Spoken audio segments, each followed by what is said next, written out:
ইয়ে ইয়ে হু হু, ফেলে দে বিল্লু পালোয়ান, ফেলে দে। ইয়া হু হু, জিতে গেছি। ইয়ে বিল্লু পালোয়ান। এখন পর্যন্ত কেউ জন্মই হয় নাই বিল্লু পালোয়ানকে হারাবে। আমি হারাবো ওকে। আরে বুড়ো, ওই পালোয়ান যেই ওজন তোর উপরে পড়লেই কবরে চলে যাবি।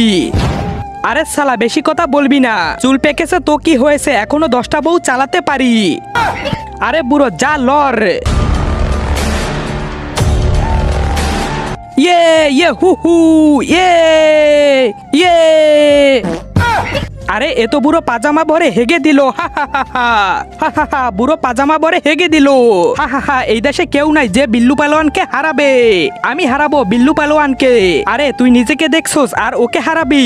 ঠিক আছে চল, যদি আমি হারি তাহলে তোকে 1 লাখ দিব, আর যদি আমি জিতি তাহলে তুই আমাকে 1 লাখ দিবি। ঠিক আছে, আমি জিতবো তো 1 লাখ। তার আগে মাকে তো আমরা সবাই ভালোবাসি। আজকে দেখি সেই মায়ের জন্য কে কে ভিডিওতে লাইক করে চ্যানেলটি সাবস্ক্রাইব করে দেয়। আসলে আমি দেখতে চাই তুমি মাকে কতটা ভালোবাসো। আর কমেন্ট অবশ্যই আই লাভ ইউ মা লিখে যাবে। বিল্লু পালোয়ান, বিল্লু পালোয়ান, বিল্লু পালোয়ান, হারিয়ে দে বিল্লু পালোয়ান আর আমাকে জিতিয়ে দে 1 লাখ। ইয়ে, জিতে গেছি।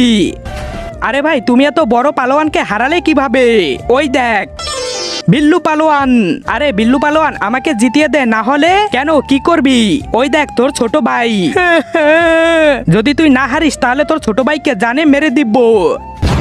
আরে তুই তো অনেক হারামি, টাকার জন্য হারামি হতে হয়।